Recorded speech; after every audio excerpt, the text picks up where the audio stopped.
അമ്മായപ്പനുമായിട്ട് എന്തോ പ്രശ്നം ചാച്ചനുമായിട്ട് ലൈനായി ചാച്ചനെ അവൾ വശീകരിക്കുക എന്നൊക്കെ ചെന്ന് കഴിഞ്ഞപ്പം അവനോട് പറഞ്ഞു ഞാനൊരടി കൊടുത്തടാ ചാച്ചനെ കയ്യിലെടുത്തു ചാച്ചനുമായിട്ടാണ് ഇപ്പം തീർച്ചയായിട്ടും ഒരു കുഴപ്പമില്ലായിരുന്നു ആ രണ്ട് പിള്ളേരുമായിട്ട് ഇനി പോരാൻ ഞാൻ പറഞ്ഞതാണ്. ജിസ്മോള് അവസാനമായിട്ട് വിളിച്ചപ്പോൾ എന്താ പറഞ്ഞേ? കല്യാണം കഴിച്ച് ഒരു 2 മാസം കഴിഞ്ഞപ്പോഴാണ് ഉടനെ ഇവർ വരുന്നത് കളർ കുറവാണ് അത് കുറവാണ്. ഇപ്പോഴാണ് ഞാൻ കാണുന്നത് അവിടെ തലയിലൊരു മുറിവ് കാണുന്നത്. അത് അവൻ പിടിച്ചിടിപ്പിച്ചത്. അതെന്നോട് കുറേ കഴിഞ്ഞാണ് പറയുന്നത്. ഒരിക്കലും പപ്പ പേടിക്കണ്ട ഞാൻ ആത്മഹത്യ ചെയ്യല് ഞാൻ ഇതൊക്കെ തീർന്നോളും 25 പവനും 3 ലക്ഷം രൂപ കൊടുത്തു. അവർ പറയുന്നത് പോരാ. അതായത് അമ്മായിയും പറഞ്ഞ കളറില്ല ഇച്ചിരി നല്ല പെണ്ണിനെ കിട്ടിയാനെ ചെറുക്കന് ഇതെല്ലാം ചെയ്താലും പിന്നെ എനിക്ക് ഉത്തരവാപ്പ 7 മാസം ഗർഭിണിയായിരിക്കുന്ന പെണ്ണിനോട് പറയാം മോളിൽ ഷർക്കേസിൽ കയറി വിറകെടുത്തുകൊണ്ട് വന്ന് വെള്ളം തിളപ്പിക്കാൻ അമ്മയോട് നറുതല പറയുകയോട് ഞാൻ ശിവൻ കൊണ്ടുപോയി ഒരു ഇടി കൊടുത്തു. പാലാപ്പച്ച എന്ന് വിളിച്ച് കാര്യം എന്നെ പാലാപ്പച്ച എന്നാണ് വിളിക്കുന്നത്. ജിസ്മോളുടെ ആ കേസുമായിട്ട് ബന്ധപ്പെട്ട് ഇപ്പോൾ അന്വേഷണം എങ്ങനെയാണ് നീങ്ങുന്നത്? എവിടെ വരെ എത്തി ലീഗലായിട്ടുള്ള കാര്യങ്ങൾ? ഞാൻ ഇന്നലെ സ്റ്റേഷനിൽ ചെന്നു. CA കണ്ടു. CA പറഞ്ഞ് അന്വേഷണം നടക്കുന്നു, ഊർജിതമായി ഞങ്ങൾ പേടിക്കേണ്ട നിയമപരമായിട്ട് നടത്തുമെന്ന് പറഞ്ഞു. അങ്ങനെ പറയുന്നു. അല്ലാതെ ഞാൻ അതിൻ്റെ മൊഴിയൊക്കെ കൊടുത്തിട്ടുണ്ട്. പിന്നെ ഇന്ന് അവർ വന്ന് അവരുടെ ഓഫീസ് ഉണ്ടായിരുന്നു പാലായിൽ. ഓഫീസ് തുറന്ന് ലാപ്ടോപ്പും ഒക്കെ എടുത്തുകൊണ്ട് പോയിട്ടുണ്ട്. അന്നേരവും അവർ പറയുന്നു അന്വേഷിക്കാം എന്ന് പറയുന്നു. ജിസ്മോള് അവസാനമായിട്ട് വിളിച്ചപ്പോൾ എന്താ പറഞ്ഞേ? എന്നോട് നല്ല സന്തോഷമായിട്ടാണ് വിളിക്കുന്നത്. ഞാൻ ഞായറാഴ്ച ഉച്ച വരെ ഇവിടെ ഈ ഫോണുണ്ടായിരുന്നു. അത് കഴിഞ്ഞ് ഫോണില്ല. ഞാൻ വിളിച്ചിട്ട് കിട്ടുന്നില്ല.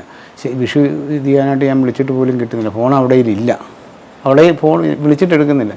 ചൊവ്വാഴ്ച ഉച്ച ആയപ്പോഴാണ് ഞാൻ UK യിലായിരുന്നു അന്നേരം. അവിടുത്തെ 9:30 ആയപ്പം അവിടെ ഫോണിൽ നിന്നാണ് അവിടെ അമ്മാവൻ വിളിച്ച് പറയുന്നത്. അപ്പം ഞാൻ കൊച്ചാന്നോർത്ത് ഞാൻ ചോദിച്ചു എന്നാ മനെ വിശേഷം. അന്നേരം അമ്മാവൻ പറയാം ജിസ്മോൾ മിസ്സിങ് ആണ്. അങ്ങനെയാണ് ഞാൻ അറിയുന്നത്. വളരെ ലാഘവത്തോടെ പറഞ്ഞു മിസ്സിങ് ആണ്. എന്താ പറ്റിയെന്ന് ചോദിച്ചപ്പോൾ അവരുടെ ഭാഗത്തുനിന്ന് റെസ്പോൺസ്. അതുപോലെ തന്നെ അതിലും ദുഃഖകരമായ കാര്യം പോസ്റ്റ്മോർട്ടം നടക്കുന്ന സമയത്ത് അവിടെ അപ്പൻ്റെ അനിയൻ വന്നിട്ട് എൻ്റെ ചേച്ചിമാരൊക്കെ അവിടെ ഇത് തന്നെ വല്ല കാര്യമാക്കാനുണ്ടോ എന്ന് എന്താ അവർ പറയുന്നത്. പിന്നെ ചെയ്യുന്നത് അവർക്കത്രയേ ഉള്ളൂ, നമുക്കല്ലേ പോയത്. ആ പോസ്റ്റ്മോർട്ടത്തിൻ്റെ സമയത്ത് അവിടെ നിന്ന് വേറെ ആരെങ്കിലും ഉണ്ടായിരുന്നോ? അവർ വന്നു. അവരെ അപ്പാപ്പനും അമ്മാച്ചനും ഉണ്ടായിരുന്നു. അവർ അങ്ങോട്ട് ബോഡി അങ്ങോട്ടോന്നൊക്കെ പറഞ്ഞ പ്രശ്നമൊക്കെ ഉണ്ടാക്കിയായിരുന്നു. അപ്പോൾ ഞാൻ പറഞ്ഞു എൻ്റെ അമ്മ മരിച്ച എൻ്റെ ഭാര്യ മരിച്ച അവിടെ കൊണ്ട് അടക്കണം എന്നും പറഞ്ഞ് ഞാൻ ഇങ്ങോട്ട് എടുത്തുകൊണ്ട് പോയിട്ട് വൈകി. ഇപ്പോൾ ഈ ജ്ഞാനായ സഭയാണ്. അപ്പോൾ ആ സഭയുടെ ചിട്ടപ്രകാരം ഭർത്താവിൻ്റെ വീട്ടിൽ അടക്കണം എന്ന് അങ്ങനെ എന്തെങ്കിലും നിയമമുണ്ട്? അങ്ങനെ നിയമം ഉണ്ടോയെന്ന് ചോദിച്ചാൽ പിള്ളേരും കൂടെ മരിച്ചതുകൊണ്ട് അങ്ങനെ നിയമമില്ല. ബോഡിക്ക് എനിക്കാണ് ഇത്. പിന്നെ അവിടെ കൊണ്ട് വെക്കണം എന്ന് പറഞ്ഞുകൊണ്ട് ഞാൻ എൻ്റെ മര്യാദയ്ക്ക് അവരോട് എനിക്ക് ഇപ്പം എന്നാ പറയുന്നത് അവരുടെ ഇതുകൊണ്ടാണേലും ഞാൻ 1 മണിക്കൂർ അവിടെ കൊണ്ട് വെക്കാനുള്ള അനുവാദം കൊടുത്തു. കല്യാണം കഴിച്ച് കഴിഞ്ഞപ്പോൾ തൊട്ടേ അവിടെ പ്രശ്നമായിരുന്നു. ഞാനിത് അറിയുന്നില്ല. കല്യാണം കഴിച്ച് ഒരു 2 മാസം കഴിഞ്ഞപ്പോൾ ഉടനെ ഇവർ പറയുന്നത് കളർ കുറവാണ് അത് കുറവാണ് പിന്നെ ഇതില്ല അങ്ങനെ പ്രശ്നമായി. 2 പ്രാവശ്യം പ്രശ്നം ഉണ്ടായിട്ട് ഞാൻ കൂട്ടിക്കൊണ്ട് വരാൻ ചെന്നു. എന്നിട്ട് ഇവള് പോരിയല്ല. ഇവള് പറയുന്നത് പപ്പ ഞാൻ നോക്കിക്കോളാം. അപ്പോഴും ഞാൻ ചുമ്മാ പറയും ഈ നാട്ടിലൊക്കെ ഇങ്ങനെ നടക്കുമ്പോൾ കൊച്ചു ആത്മഹത്യ അതിനെക്കുറിച്ച് ഞാനോ പപ്പായോ ഓർത്ത് ആത്മഹത്യ ഒരിക്കലും ഇല്ല. തന്നെയല്ല പിന്നെ ഞാൻ വീട്ടിൽ വന്ന് ഡൈവേഴ്സൊക്കെ ആയി നിന്ന് കഴിഞ്ഞാൽ എൻ്റെ പ്രൊഫഷണലി അത് വാദിക്കും. ഞാനൊരു അഡ്വക്കറ്റാണ്, കുടുംബക്കോടതി വാദിക്കുന്നതാണ്. അപ്പം കൗൺസിലിനൊക്കെ ചെല്ലുമ്പോൾ എന്നോട് ചോദിക്കില്ല നിൻ്റെ കുടുംബം എങ്ങനെയാക്കിയിട്ട് എന്നെ. അതുകൊണ്ട് ഞാൻ ഒരിക്കലും പപ്പ പേടിക്കണ്ട ഞാൻ ആത്മഹത്യ ചെയ്യല് ഞാൻ ഇതൊക്കെ തീർന്നോളും ചേട്ടായി നേരെയാകും ഞാൻ പ്രാർത്ഥിക്കുന്നുണ്ട് ഒത്തിരി എന്നും പറഞ്ഞ് അങ്ങനെയായിരുന്നു. ഈ കല്യാണം നമുക്ക് എങ്ങനെയാണ് ആലോചനയൊക്കെ നമ്മൾ അറിയുന്ന ഫാമിലി ആയിരുന്നു എങ്ങനെയാണ് വന്നത്?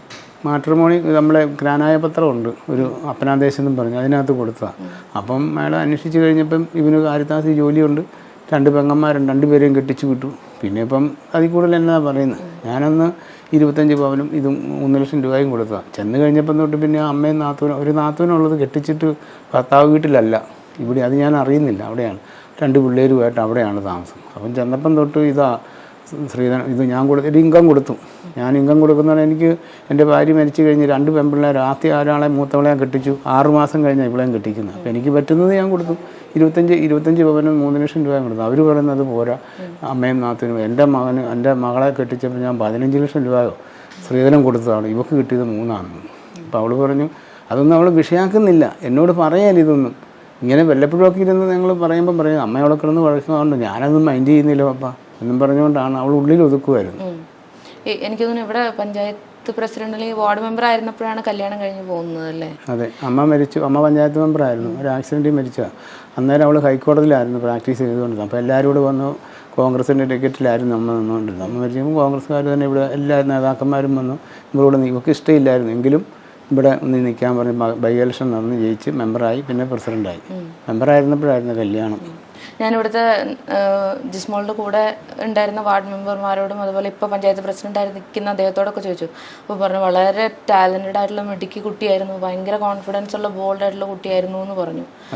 അങ്ങനെയാണോ നേച്ചർ പൊതുവെ? ഇവിടെ എല്ലാവരും അങ്ങനെ അംഗീകരിക്കുന്നു. ഇവിടെ ഈ വാർഡിലായിരുന്നപ്പോൾ ഓടിച്ചാടി നടന്ന എല്ലാ കേസിനും ഒരു ഭയങ്കര ഉയർന്ന പ്രായമായവരൊക്കെയാണ് സംസാരവും ഇതെല്ലാം.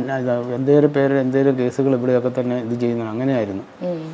അവൾ ഒരിക്കലും ആത്മഹത്യ ചെയ്യുന്ന എനിക്ക് വിശ്വസിക്കാൻ പറ്റുന്നില്ല.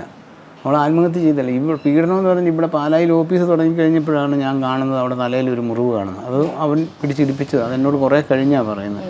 പപ്പായോട് പറഞ്ഞാൽ വഴക്കുണ്ടാക്കും, അവിടെ ചെന്ന് ഇതുണ്ടാക്കും. അതുകൊണ്ട് ഒന്നും മിണ്ടാതിരിക്കുക എന്നെ ചെയ്യുന്നു, എല്ലാം ഉള്ളിലൊതുക്കുക. ഈ അമ്മയുടെ മരണം മാനസികമായിട്ട് ഭയങ്കരമായിട്ട് എഫക്ട് ചെയ്തിരുന്നു. പിന്നെ അതിൽ നിന്നൊക്കെ പെട്ടെന്ന് ഓവർകം ഞാൻ 6 വർഷം കൊണ്ടാകുന്നു ഇതായി വന്നത്. അത് കഴിഞ്ഞപ്പോഴത്തേനുമാണ് ഈ അസുഖമാണെന്ന് അറിഞ്ഞിട്ടും ജിസ്മോളാണ് ഇത്രയും കാര്യങ്ങളൊക്കെ ചെയ്തു കൊടുത്തിട്ടും ഒരു ഉപദ്രവത്തിനൊരു കുറവുണ്ടായിരുന്നു. ഈ ചാച്ചൻ തന്നെ പല പ്രാവശ്യം പറഞ്ഞിട്ടുണ്ട്, അവിടുത്തെ ചാച്ചൻ പറഞ്ഞിട്ടുണ്ട്, എടാ ജിമ്മി നീ ഇവിളെയും കൂട്ടിക്കൊണ്ട് വല്ല വാടകയ്ക്ക് പോകും, നിങ്ങൾക്കെങ്കിലും സമാധാനം കിട്ടട്ടെ, ഞാൻ 40-45 വർഷമായിട്ട് ഇത് അനുഭവിക്കുന്നതാണ്. അവൾ എന്നോട് പല പ്രാവശ്യം പറഞ്ഞിട്ടുണ്ട് ചാച്ചൻ അങ്ങനെ പറയുന്നത്. പക്ഷേ ഇവക്ക് പറ്റുമോ? ഒരു ചെറുക്കനേ ഉള്ളൂ. അവൾ പറഞ്ഞാൽ അത് ശരിയാകിയല്ല, നാട്ടുകാരറിഞ്ഞ എന്നാ ചെയ്യും. ഞാൻ അമ്മേനെയും പപ്പായിട്ട് അങ്ങനെയായിരുന്നെങ്കിൽ അവൾക്ക് വിദേശത്ത് പോകാൻ ഇതുണ്ടായിരുന്നെങ്കിൽ അവൾ പറഞ്ഞായിരുന്നു അങ്ങനെ ഉണ്ടെങ്കിൽ ഞാൻ വിദേശത്ത് പോവുകയല്ലേ.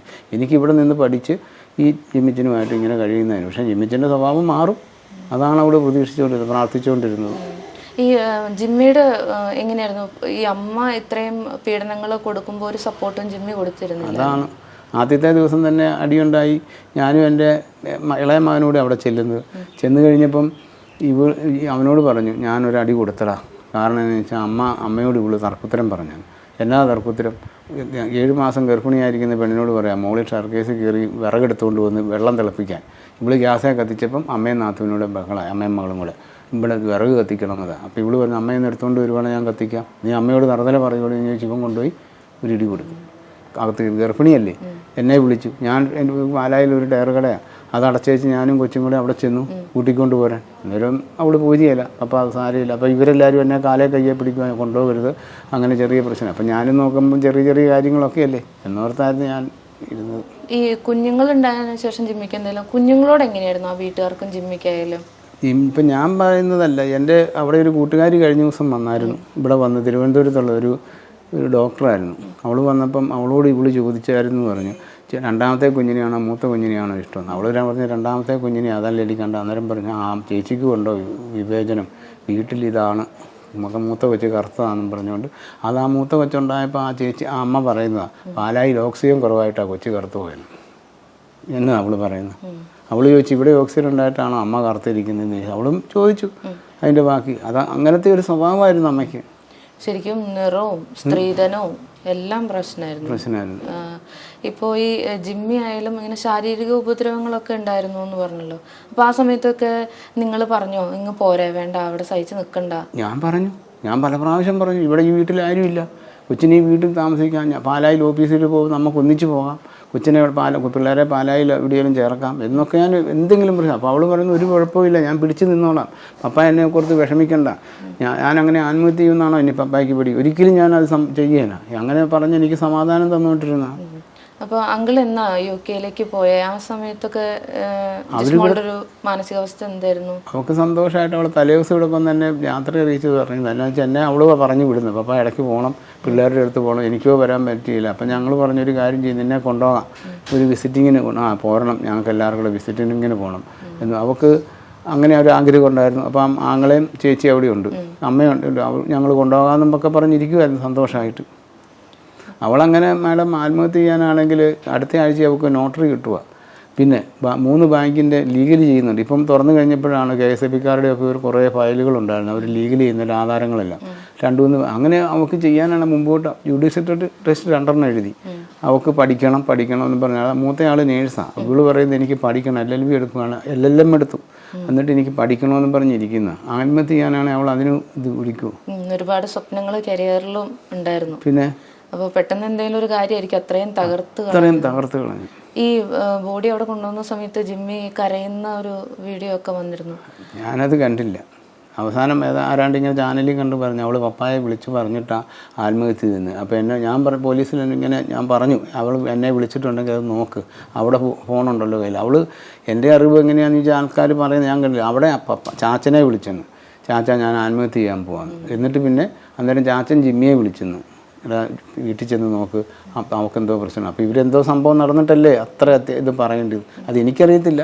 മൊബൈലെല്ലാം പോലീസിൻ്റെ കയ്യിലുണ്ട്, അവർ ചെക്ക് ചെയ്ത് വിടും. ഞാൻ നീതിപീഠത്തിൽ വിശ്വസിക്കുന്നു. എന്നാന്ന് വെച്ചാൽ അവൾ ഒരു ലോയറല്ലായിരുന്നു. അതുകൊണ്ട് നീതി കിട്ടുമെന്നുള്ള ഒരു ഉറച്ച ഞാൻ അങ്ങേയറ്റം വരെ ഇപ്പോൾ ഞാനിനിയിപ്പോൾ ഇതിന് എന്തെങ്കിലും നീതി കിട്ടിയിട്ട് എനിക്കതിന് ആവില്ല. ഞാൻ കല്യാണം കഴിഞ്ഞ് ചെന്ന ആദ്യ നാളുകളിലൊക്കെ എങ്ങനെയായിരുന്നു വീട്ടുകാരുടെ ഒക്കെ ഒരു സമയം? ആദ്യ നാളുകൾ എന്ന് പറഞ്ഞാൽ ചെന്ന് കഴിഞ്ഞ ഉടനെ പറയുന്ന അമ്മായിയും പറഞ്ഞ കളറില്ല, ഇച്ചിരി നല്ല പെണ്ണിനെ കിട്ടിയാനെ ചെറുക്കന്, എൻ്റെ ചെറുക്കന് ഇച്ചിരി നല്ല പെണ്ണിനെ, അങ്ങനെയൊക്കെ ഉള്ള അതൊന്നും അവൾ വിഷയമാക്കുന്നില്ല. ഇതൊക്കെ അവൾ ഇത്രയും ലോകപരിചയമുള്ളതല്ലേ, അപ്പോൾ അതൊന്നും അവൾ ഗവനിക്കുകയല്ല.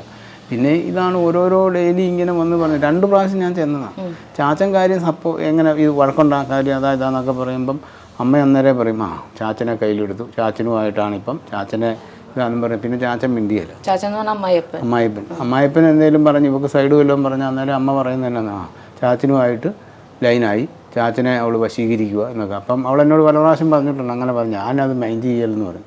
അതിങ്ങനെ പറഞ്ഞുകൊണ്ടിരിക്കും. ഈ അമ്മായിമ്മ എന്ന് പറയുന്നത് ക്യാൻസർ പേഷ്യൻ്റ് അല്ല, അത് ഈയിടെ ആയത് ക്യാൻസർ പേഷ്യൻ്റ്. അതിന് മുമ്പ് തൊട്ട് അപ്പം ഇത് രോഗം വന്നപ്പോൾ അവൾക്ക് ഭയങ്കര സങ്കടമായിരുന്നു. അവൾ പറഞ്ഞ് ഇങ്ങനെ എല്ലാം ദൈവത്തിന് അവൾക്ക് നോക്കാം, അവളന്ന് എല്ലാത്തിനും കൊണ്ടുപോയിക്കൊണ്ടിരുന്നു. എന്നിട്ടും അമ്മായിമ്മ വരുമ്പം പിന്നെയും അവൾ പറയും ഞാൻ എന്തെല്ലാം ചെയ്താലും പിന്നെ എനിക്ക് ഉപദ്രവപ്പാ, ഞാനാണ് കീമോ ചെയ്യാൻ കൊണ്ടുപോകുന്നത്, അവിടെ ഈ ഓഫീസിലെ ഇട്ടേച്ച് കീമോ ചെയ്യാൻ കൊണ്ടുപോകും, എല്ലാം ചെയ്താലും. അപ്പോൾ ഞാൻ പറഞ്ഞു മാനെ ഇങ്ങനെയൊക്കെ ആയാലും ഇനിയായാലും അമ്മയ്ക്ക് ഒരു മാറ്റം വരും, ഞാനത് പ്രതീക്ഷിക്കുവാപ്പാ. പക്ഷേ അതുകൊണ്ട് ഒരു കാര്യമില്ല, ഇതായി കഴിഞ്ഞ് കീമോ ഒക്കെ കഴിഞ്ഞ് ഇച്ചിരി ഇതാവുന്നതിനും പിന്നെ അതിൻ്റെ അപ്പുറമാണെന്ന് അവൾ പറഞ്ഞു. അവൾ പിന്നെ സഹിക്കും. എനിക്ക് തോന്നുന്നു ഇപ്പോൾ ജിസ്മോക്ക് അവിടെ ഒരു ഇത്തിരിയെങ്കിലും ഒരു സമാധാനം ഉണ്ടായിരുന്നു അമ്മായിപ്പൻ്റെ അടുത്ത്. അവിടെ അതാണ് എനിക്കൊരു ഇത്. അമ്മായിപ്പനുമായിട്ട് എന്തോ പ്രശ്നം ഉണ്ടായിട്ടുണ്ട്. അമ്മായിപ്പനൂടെ കൈ ഒഴിഞ്ഞതാണ് ഇപ്പോൾ ഇത് ചെയ്യാൻ കാരണമെന്നാണ്. അല്ല ചാച്ചൻ നല്ലതാണ്, പക്ഷേ ചാച്ചനൊന്നും മിണ്ടിയല്ല. ചാച്ചൻ എന്നാന്ന് ചോദിച്ചാൽ നിൽക്കുമ്പോൾ ഈ അമ്മ പറയല്ലേ ചാച്ചനെ അവൾ വശീകരിക്കുക, അതാ ചാച്ചൻ അവിടെ ഭാഗത്ത് നിൽക്കുന്നതെന്നാണ് പറയുന്നത്. എന്നാലും ചാച്ചനൊരു സപ്പോർട്ട് ഉണ്ടായിരുന്നു. അത് അവൾ പറയുമായിരുന്നു ചാച്ചനാണ് എനിക്കൊരു സപ്പോർട്ട്. പക്ഷേ ചാച്ചൻ അധികം പറയല, പറഞ്ഞു കഴിഞ്ഞാൽ അന്നേരം അമ്മ ഇത് പുറത്ത് കുത്തിയെടുത്തില്ല. അതുകൊണ്ട് ചാച്ചനും മിണ്ടിയല്ല. പക്ഷേ എന്തോ ചാച്ചനുമായിട്ടൊരു പ്രശ്നം ഉണ്ടായിട്ടുണ്ട്. അതാണ് ഞാൻ വിശ്വസിക്കുന്നത്. പെട്ടെന്ന് ഒരു ഇതും ഉണ്ടായില്ല. എന്നെ വിളിച്ചിട്ടില്ല. ഈ അമ്മായിമ്മ അത്രയ്ക്ക് ക്രൂരയാവാൻ കാരണം എന്താ വെച്ചാൽ ചാച്ചനുമായിട്ട് മകൾക്ക് ബന്ധമുണ്ടെന്നൊക്കെ പറയാൻ കാരണം അത്രയ്ക്കും ക്രൂരയായിരുന്നു.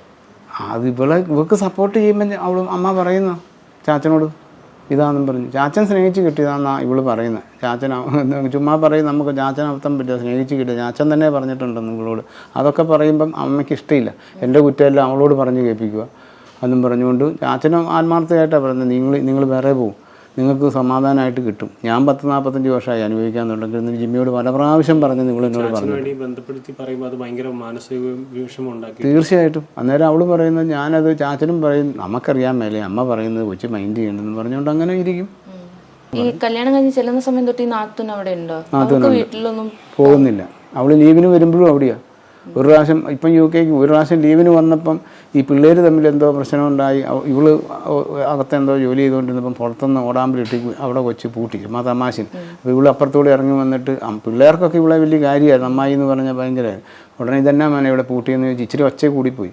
ഉടനെ ആ നാത്തുവൻ വന്നിട്ട് ആ നാത്തുവിൻ്റെ കൊച്ചിനെ എടുത്തിട്ട് പൂരടിയാണ്, ഇവിടെ ഉള്ള അടിയാണ്. അങ്ങനെ അമ്മ ചങ്കട്ടടി എൻ്റെ കൊച്ചിനെ കൊല്ലുന്നീ. ഉടനെ ജിമ്മി ഇത് കണ്ടുകൊണ്ട് വന്ന് മിനിട്ടടി. അന്നേരം എന്നെ വിളിച്ച് ഞാൻ രാവിലെ 4-6:30 ആയപ്പോൾ അവിടെ ചെന്നു. നീ ഇങ്ങനെ പോരെ, ഇനി ഇവിടെ നിൽക്കേണ്ടെന്ന്. അന്നേരം ഇതുപോലെ തന്നെ ആ നാത്തൂനും അമ്മയും കൂടെ വന്ന് എൻ്റെ കയ്യെ കാലേ വീഴുക. എന്നിട്ട് പറയണം. അപ്പോൾ ഇവളോട് ഞാൻ ചെയ്തു നിൻ്റെ ഇതാണ് ഞാൻ കാരണം ഒരു കുടുംബം കെട്ടിച്ച് വിട്ടപ്പോൾ. അപ്പോൾ അവൾ പറയുന്നത് പപ്പാ പൊക്കോ. ഒരു അരമണിക്കൂർ ഒന്ന് സംസാരിച്ച് കഴിയുമ്പോൾ അവൾ പറയും പൊക്കോ പപ്പാ, ഇനി അങ്ങനെയൊന്നും ഉണ്ടാകുകയില്ല, പപ്പാ പേടിക്കൊന്നും വേണ്ട, പപ്പാ പൊക്കോ. അതാണ് പറയുന്നത്. മരണശേഷം ഭർത്താവ് നിങ്ങളെ വിളിക്കുകയോ അങ്ങനെ എന്തെങ്കിലും ചെയ്തിരുന്നോ? ഒന്നും വന്നിട്ടില്ല. ഞാൻ അവിടെ നിന്ന് UK നിന്നുകൊണ്ട് വിളിച്ചു, അവനെ വിളിച്ചു, അവൻ്റെ പപ്പായെ വിളിച്ചു. എടുക്കുന്നേ ഇല്ല ഫോണ്. വിഷമം കൊണ്ടാണോ എന്നാണെന്ന് എനിക്കറിയത്തില്ല. ഞാൻ വിളിച്ചു, അല്ലാതെ ഇപ്പം ഞാൻ എന്നെ ഇതുവരെ ഒരു ഇതും ചെയ്തിട്ടില്ല. കുഞ്ഞുങ്ങൾ ഇവിടെ വരുമ്പോൾ അല്ലെങ്കിൽ അങ്കിളിനെ കാണുമ്പോഴൊക്കെ അവർ എന്തെങ്കിലും പറഞ്ഞിരുന്നു ഇങ്ങനെ പപ്പ ഉപദ്രവിക്കുന്നു അങ്ങനെ എന്തെങ്കിലും? ഇല്ല. വളരെ കൊച്ചിന് 3 വയസ്സല്ലേ ആയുള്ളൂ. സംസാരിക്കാറാവില്ല. എന്നെ പാലാപ്പച്ചാന്ന് വിളിച്ച് കാര്യം, എന്നെ പാലാപ്പച്ചാന്നാണ് വിളിക്കുന്നത്. ഇളയതാണേലും ഇതായിരുന്നു. ഇപ്പോൾ അന്വേഷണം അതിൻ്റെ വഴിക്ക് നടക്കുന്നുണ്ട്. ജുഡീഷ്യറിയിൽ വിശ്വാസം ഉണ്ടാവുമല്ലോ അല്ലേ? തീർച്ചയായും. ഇപ്പോൾ ആലോചിക്കുമ്പോൾ അവള് എങ്ങനെ ഇട്ടിട്ട് പോന്നാലും ഞാൻ നോക്കിയേനെ എന്നുള്ളൊരു... തീർച്ചയായിട്ടും ഒരു കുഴപ്പമില്ലായിരുന്നു. ആ 2 പിള്ളേരുമായിട്ട് ഇനി പോരാൻ ഞാൻ പറഞ്ഞതാണ്. കൊച്ചിന് വിഷമമുണ്ട്. ഇവിടെ ആരുമില്ല, ഈ വീട് വെറുതെ കിടക്കുക, ഇവിടെ കിടക്കുക, ഞാൻ തന്നെയല്ലേ ഉള്ളൂ, എനിക്ക് പാലായി കടയുണ്ട്, പോകുമ്പോൾ കൊണ്ടുപോകാം എന്നൊക്കെ പറഞ്ഞിരുന്നു. പക്ഷെ അവൾ വരണ്ടേ. അങ്ങള് UK പോയത് മകൻ്റെ അടുത്തേക്ക് പോയതാണോ? എൻ്റെ ഞാൻ 2ാമത് വിവാഹം കഴിച്ചായിരുന്നു. അത് ഇവളാ മുൻപേ എടുത്ത് കല്യാണത്തിന് സംബന്ധിച്ചപ്പോൾ ഞാൻ 6 വർഷമായിട്ട് കഴിക്കാതിരിക്കുക. അപ്പോൾ ഈ മക്കൾ 3 പേരും 2 പേരും UK പോവുക.